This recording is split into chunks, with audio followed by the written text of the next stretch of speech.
The moon, in all her glory, was dying.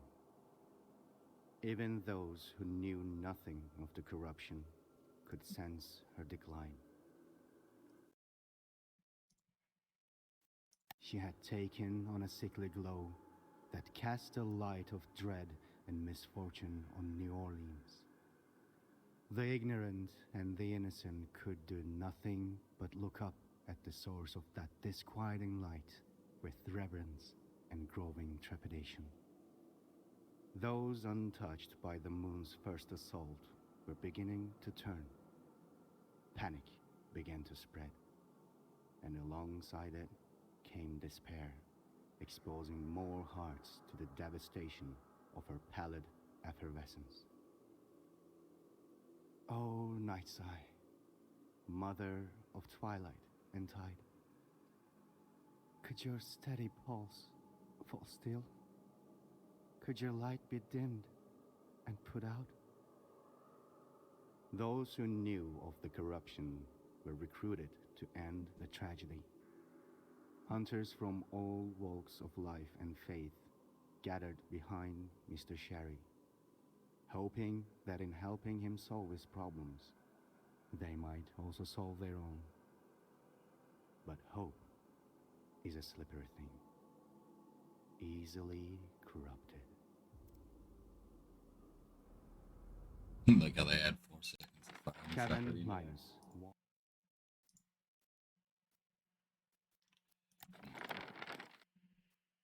Kevin Linus watched from the window of his home by the pond and the willow. Outside, Mr. Sherry waited beside the circle he had drawn in the dirt on so many moonlit nights before. He would not have to wait long. We're all slaves to habit and desire in the end. The sound of her footsteps preceded her grim silhouette, and Mary Ochankov walked straight into the circle without hesitation or greeting. The dirty, dripping bag in her hands began to burn first. Her clothes quickly followed, and as the screams began again, Kevin wept. He would scream with her, would share her pain, and stop the terrible cycle. But though he tried, no sound escaped his mouth. As the flames grew, twisting their way around Mary's neck, she suddenly snapped her head toward Kevin, a knowing, accusatory expression on her face, while Mr. Sherry looked on in sadistic glee. Mary crossed the ritual markings, sparks erupting where they broke, and ran toward the house. When she reached the door, she screamed and tore at the panels until her nails broke and bled. "Why didn't you help me?" she wailed. And then he woke up.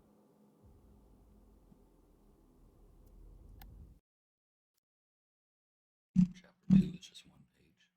All the encounters had been the same. The chase, the trails of blood, the confrontation and the defeat. As cyclical and constant as the moon. The only thing that had changed were the snakes. Kevin Linus had been pursuing Mr. Orwell Sherry for weeks across southern Louisiana, from New Orleans to Baton Rouge and back.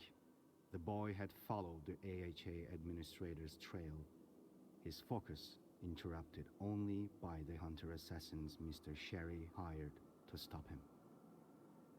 But the moon had been gracious in her blessing, and Kevin had gained an otherworldly intuition for gunplay and combat. All went back to Mr. Sherry, unable to hunt. He finally cornered Mr. Sherry in Ascension Parish. My, how you've grown, Mr. Sherry said as he spread his arms in mock welcome. His 3 hunter companions kept their guns warily trained on the boy. "Haven't you done enough?" Kevin replied, pointing his pistol at Mr. Sherry's head. But all the man did was smile. Young man, you're in my way. At that, Mr. Sherry snapped his fingers, and a shot rang out into the night. Kevin looked down to see a red blossom blooming from a hole in his stomach. He looked up, and a second shot rang out.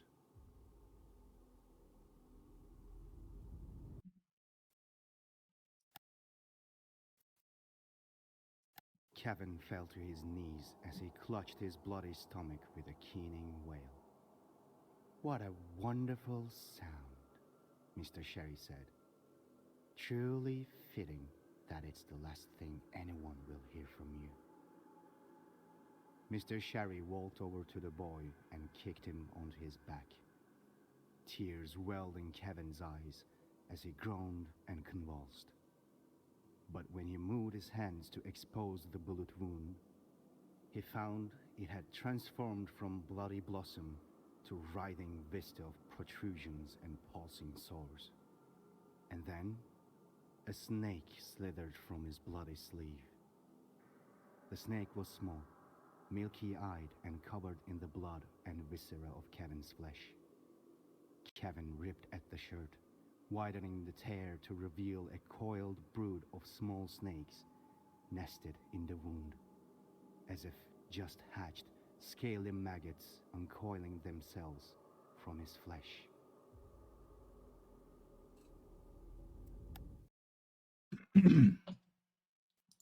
For 2 agonizing hours, Mr. Orwell Sherry kneeled over the boy's body, tearing and slicing at Kevin's flesh as he moaned in tired agony.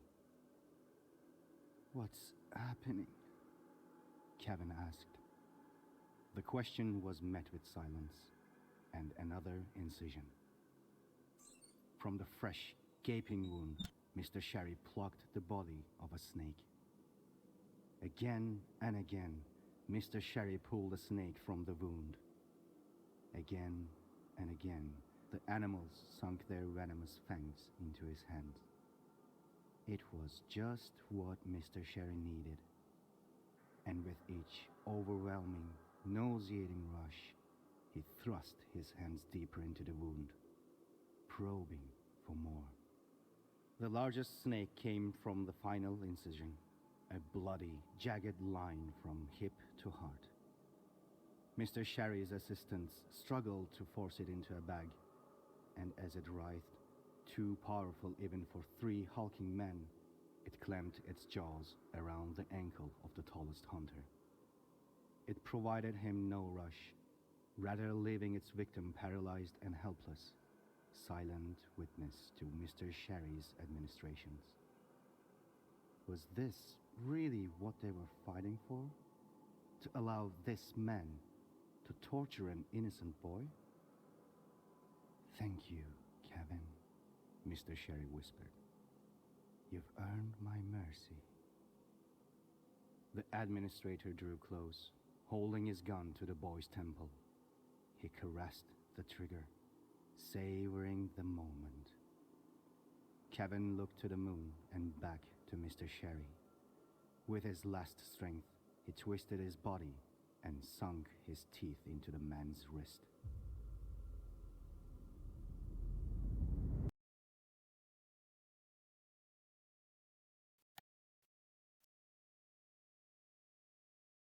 Deep in King Snake Mine, Isaac Powell, known to most only as the Night Seer, watched Ira Ozol's weaving.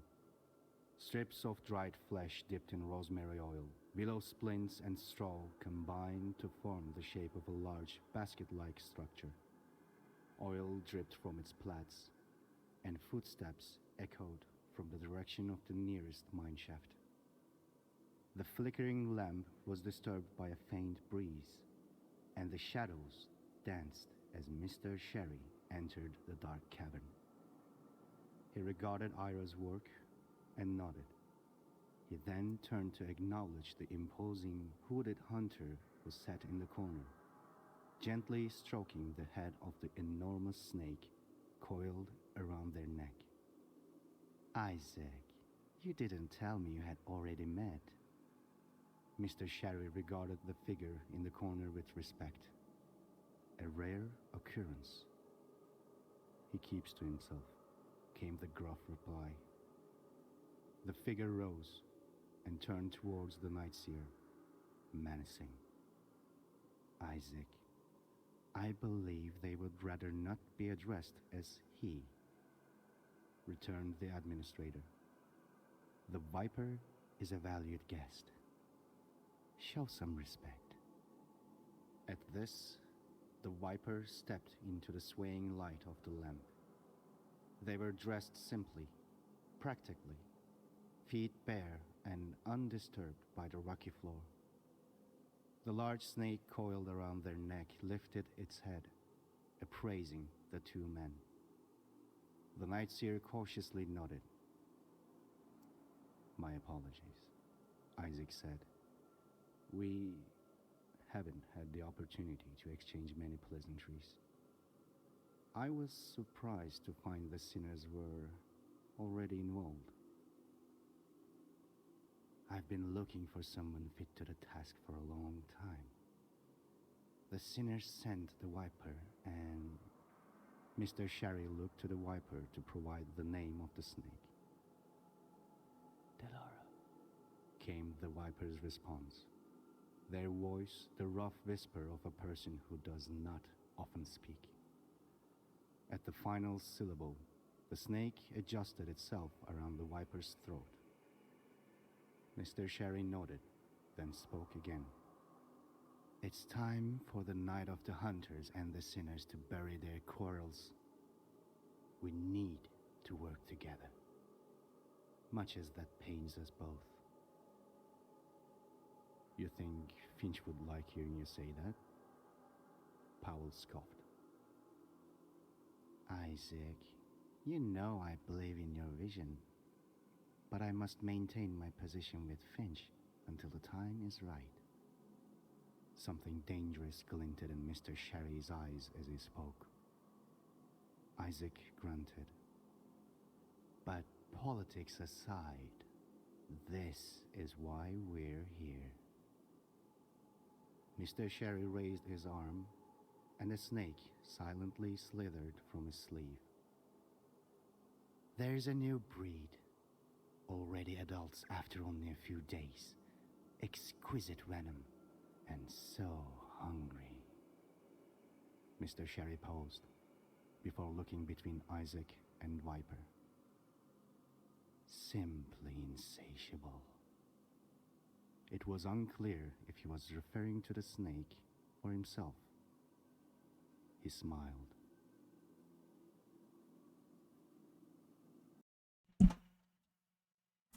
2 minutes of empty space.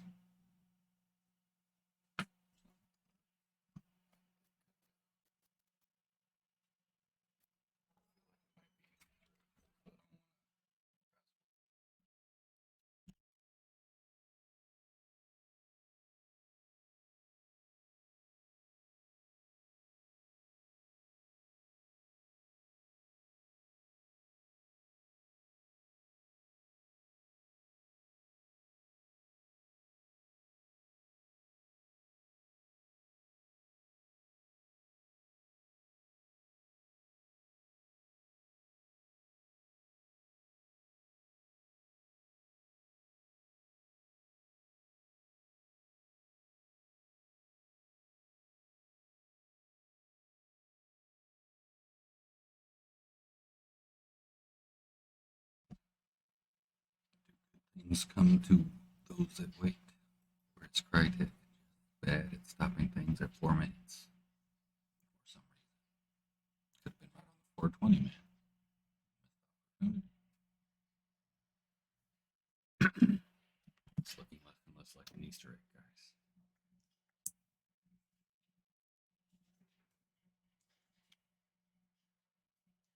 It's just porn screaming comes on for like the last 7 seconds.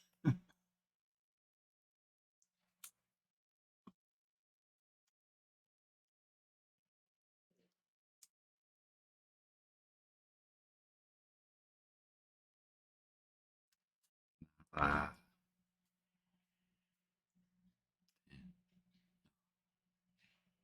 7, 6, 5, 4, 3, 2. Someone at Crytek was like, we don't have enough length of story.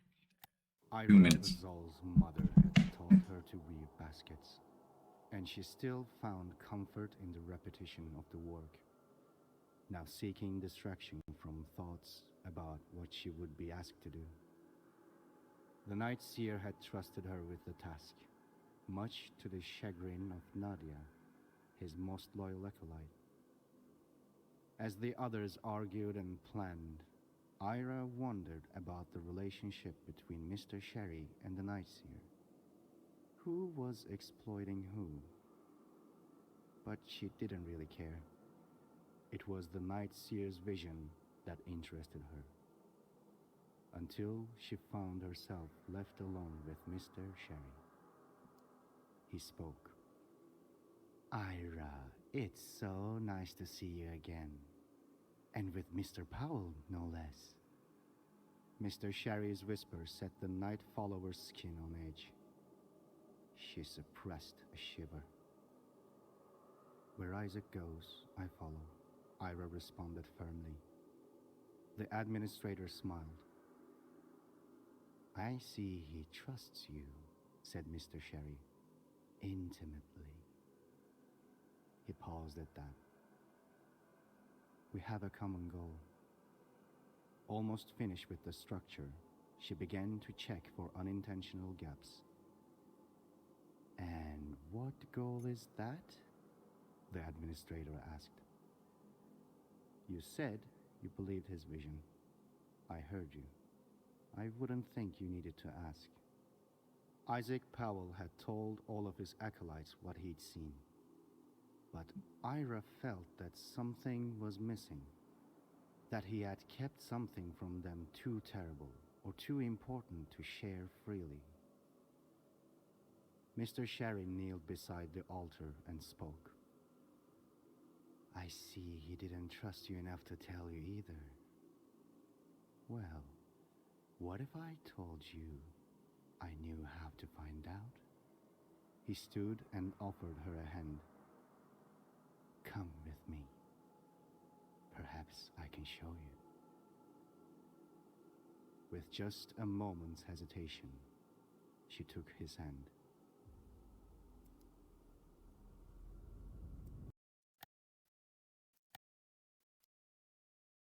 Be strong and courageous. Do not be afraid. Do not be discouraged. For the Lord, your God, will be with you wherever you go. Mary Burgess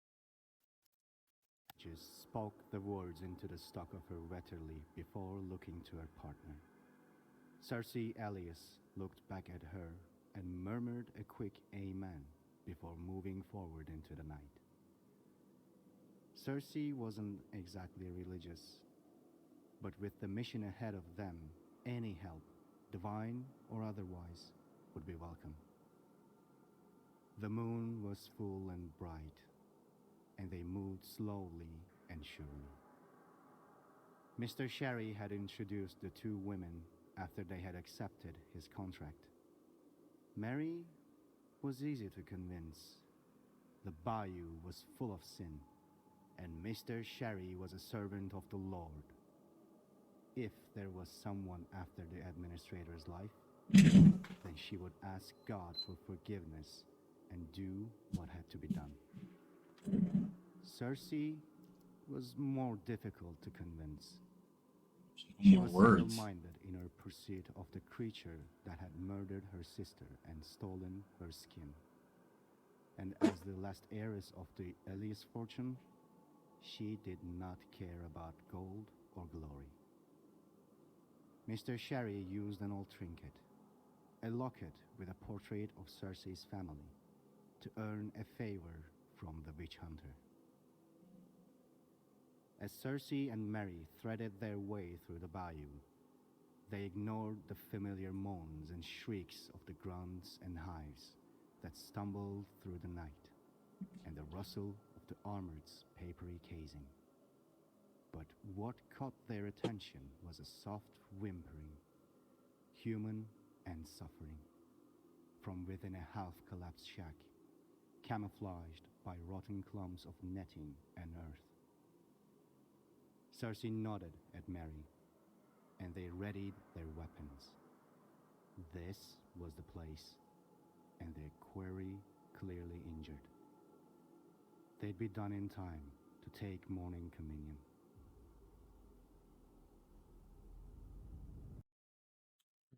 Time bug, or if it just it looks like chapter 7 is just fucked up. Two snakes had remained at Kevin's side, both comfort and shackle. He would never forget how it felt as Mr. Sherry's long nails clawed into his flesh, as the scaly, writhing bodies were pulled from his wounds, and the delirium of the venom they left behind in their panicked bites. Now the snakes both protected him, keeping the monsters of the bayou away, and guarded him, a prisoner in the shack where Mr. Sherry had left him. It was only when the moon was full once again that he found the strength to rise. He staggered to the door, but when he pushed it, rather than swinging open, it creaked and fell off the hinges. The sound as it hit the warped boards of the porch took the two women lurking outside by surprise. Mary and Cersei looked at the boy, now silhouetted by the rotten frame, his face ruddy with tears and countless scars blemishing neck, face, and arms. Two snakes hissed at his ankles. Warily, the boy raised his pistol, the moonlight glinting off the clinking chain of bullet chambers. Cersei looked at Mary. This him? He's barely grown. She thought of her sister. Even Satan disguises himself as an angel of light. She began to raise her weapon when Kevin spoke. Mr. Sherry sent you, didn't he? Kevin slowly lowered his weapon. He hoped they would let him explain. Mary narrowed her eyes, but before she could respond, a strange silhouette filled the broken frame behind Kevin. A hooded figure with a large snake coiled around their neck. Enough. The voice that spoke was hoarse and raw.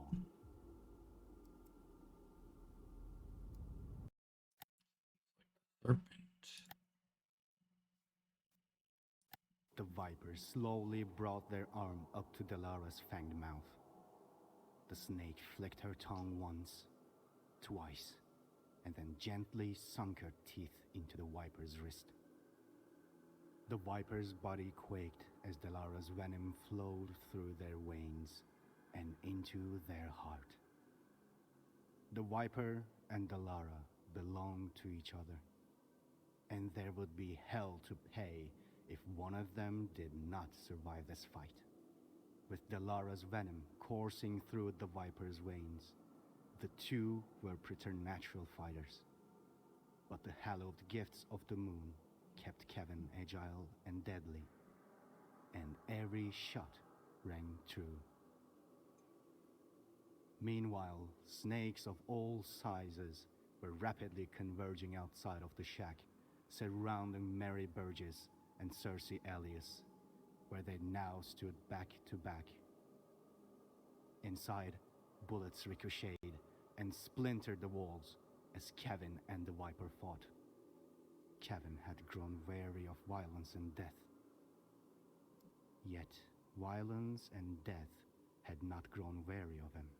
Delara approached from the right, jaw unlocked and fangs dripping, and the Viper from the left. Kevin fired at the Viper. But Delara, lunging to protect her ward, intercepted. And Kevin's bullet met flesh. A broken, airy scream rang out from the shack. Stop. It's cool. The vipers sat catatonic on the floor, where they had collapsed in worry and grief, cradling Delara in their arms. Cersei had applied a healing salve, and Mary had bandaged the wound and staunched the bleeding. But the damage had been done. As Delara sought comfort around the viper's neck, it was Mary and Cersei who set out to follow Kevin's trail. As they left, another visitor arrived. One of the moon's larger snakes, mottled brown, and the only survivor of the slaughter. The viper remained still as it approached, tongue tasting the air, slithering from right to left. When it reached striking distance, it paused. Its tongue tasted the air once more. Then it struck. But the viper was quicker, pushing one thumb down the snake's throat and gripping the head.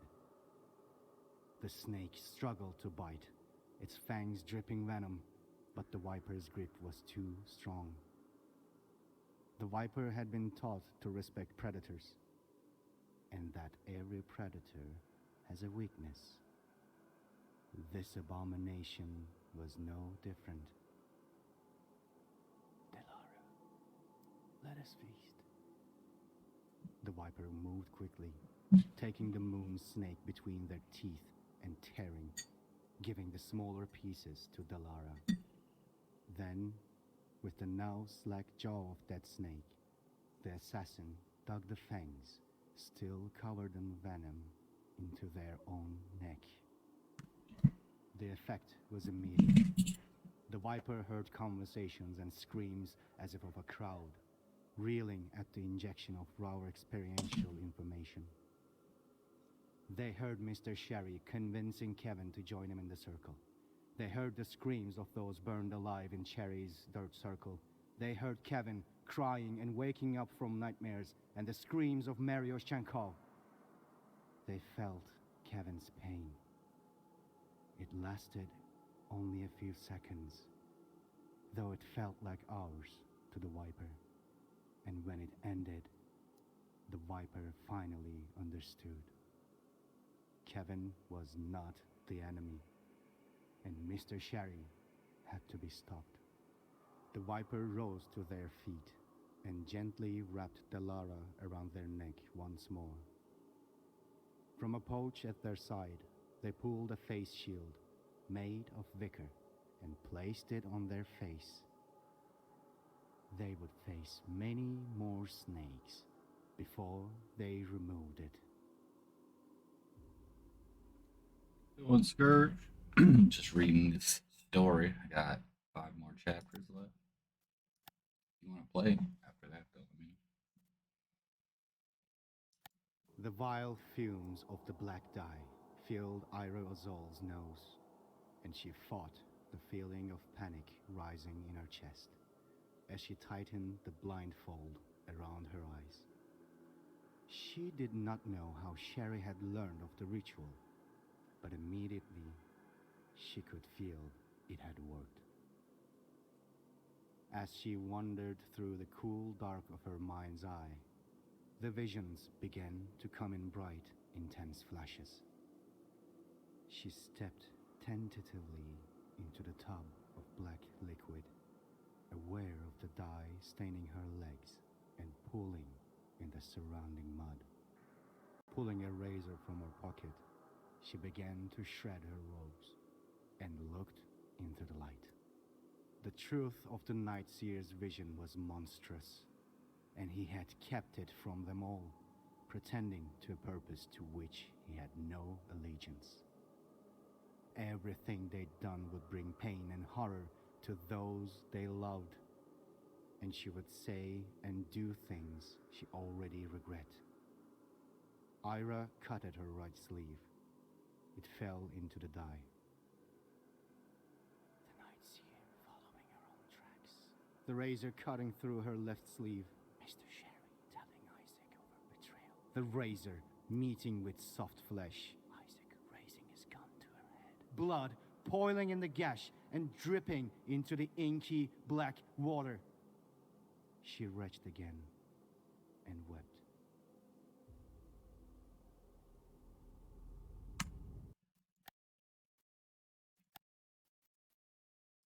Kevin didn't make it far from the shack. Instead, he curled himself into a patch of brush and rocked. The screams of the viper over Delara, becoming one with the screams of Maria Chenkov as she burned. He wished the moon would comfort him again, but she too was sick and tormented. He had failed. So he rocked and rocked and rocked. It didn't take Mary and Cersei long to find him. He was tired, so tired. So he sat very still and waited. Next, voices. The viper, now masked, had caught up to the hunting party as well.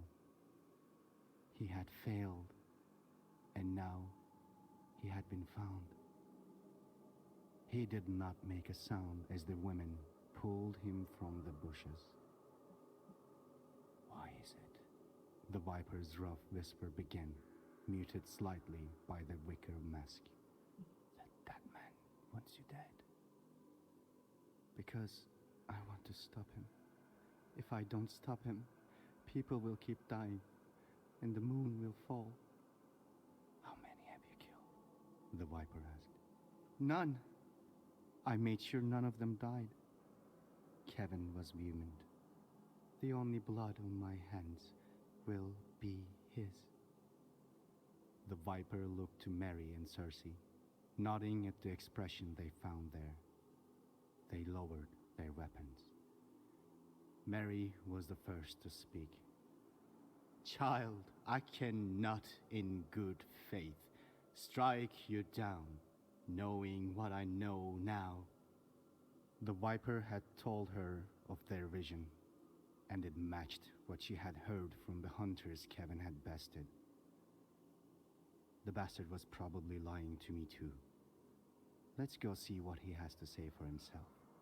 Cersei offered her hand to Kevin, and when he cautiously took it, hoisted him to his feet. The viper picked up Delara and placed her once more around their neck. They nodded. To the mine.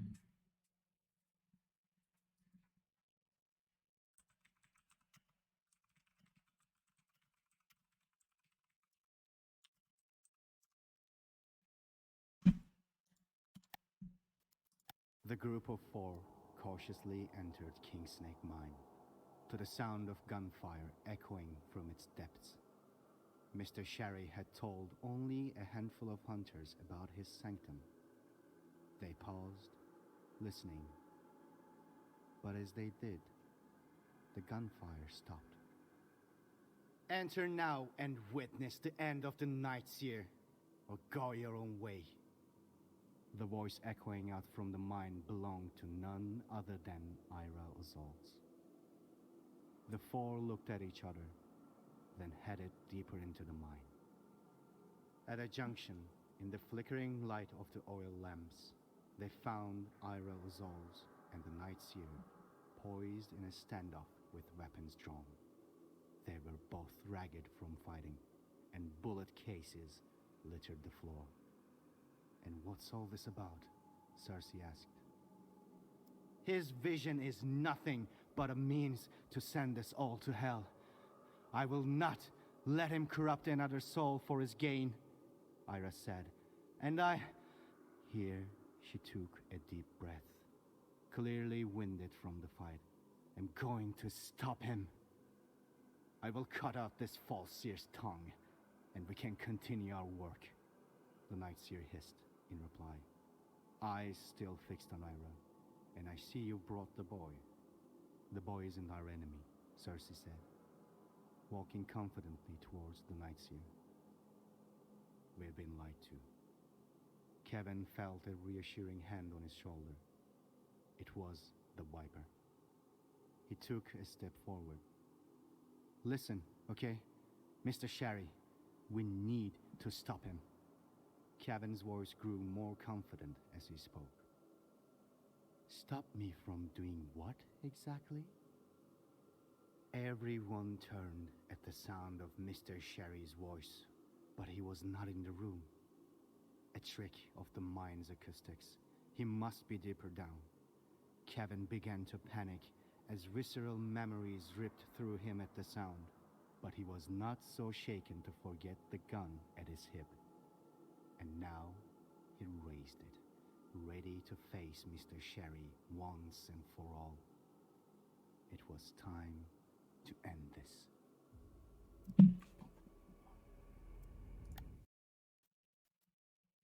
The group of four cautiously entered Kingsnake Mine to the sound of gunfire. What's this one? Go to this one. The group of four cautiously entered No Kingsnake Mine way. to the sound of gunfire. The group of four cautiously entered Kingsnake Mine to the sound Crash. of This gunfire. is 239. 14 is reading 13 if you're not realizing. I guess I'll just read this. There was someone, something in the mind, deep, trapped, keening with grief and rage. Never mind that Ira could not focus on the figures of Kevin or Mr. Cherry in her visions now. Both were blurry, hazy, blocked. Never mind that Isaac Powell had his gun trained on her, and that four more rifles had just complicated their standoff that she could handle. But whatever was at the bottom of the mine, she wasn't sure any of them were prepared to handle that. The others continued their arguments, unaware. Mr. Chari, buying time with meaningless words and empty smiles. Kevin stammering on about the moon and that damn nun, always quoting the Bible. Mr. Chari was addressing them all. And what can this child give you that I cannot? Your honey words will no longer tempt God's children. Mary went to stand by Kevin's side. The boy was trembling, but he steeled himself for the fight. Steeled himself. Interesting. Circe and the Viper joined Mary beside Kevin, forming a line against Mr. Chari. But the devil gives his excellent reward, Mr. Chari retorted. He looked at the 400 before him and the two seers behind them. They were all talented hunters, and if they managed to work together, Mr. Orwell Cherry could lose his life, or would lose his life. But if had just one hunter on his side and a little time, he might make it out alive. Mister, please, whatever you're doing, whatever you've done, it can end here and now. Kevin trembled as he confronted the administrator once more. You're right, my dearest Kevin. It can, and it will. You've helped me more than you'll ever know. Farewell. That, he snapped his fingers again. From behind the four hunters, Isaac Powell moved, his sights from Ira to Kevin, and fired. And Kevin fell. In that moment, it felt as if time had stopped. The hunters froze in disbelief as Kevin's body crumpled to the ground. They did not try to stop Mr. Chari and Powell as they ran towards the surface ward passage. The Viper fell to their knees and cradled Kevin in their arms. It was the dynamite, lit by Mr. Chari as he ran, that brought them all to their senses. An explosion and a rumble and a collapse. They were trapped in Kingsnake Mine. So 7 doesn't have the end of the words. 14 reads 13. Update that. The lamps hanging from the walls stopped shaking as the dust and rock settled around the 5 hunters left in the mine. Circe walked over to assess the damage to the entrance. They could dig themselves out with the tools left by the miners, but it would take hours. She looked back to the Viper and the boy. The Viper gently cradled Kevin as he bled out on the floor. Enemy or uneasy ally, no one deserved this. And then Kevin blinked. Where am I this time. The boy looked around and came face to face with Delara and the Viper, both shocked to see Kevin alive. Lazarus among us, Mary whispered as she and Cersei ran over to join them. How is this possible? Cersei asked as she kneeled down to Kevin. She raised his head to observe his now mending wounds, bone and flesh popping in like a mushroom in bloom. The moon. I can't rest until she's better. Kevin closed his eyes, curling into the arms of the Viper as he healed. But Linus isn't supposed to break promises. Delara curled her tail around the boy's arm in silent reassurance. The three hunters exchanged a determined glance. They had seen how cruel Mr. Sherry could be. We will help you end this, the Viper spoke, but all nodded in agreement. On the other side of the mine, Ira gasped. The thing in King Snake's depths was coming into focus. We'll have to fight soon. Get the boy to safety, Ira said as she reloaded her gun. What the? Cersei was interrupted by a piercing wail. Kevin, still healing, thrashed, trying to crawl away from the sound. He'd heard that scream of anguish countless times in his nightmares. What is it? The Viper pretended to be calm, but the rasp in their whisper gave away their worry. She's here. He couldn't say more. Something was coming to greet them from the depths of the mine.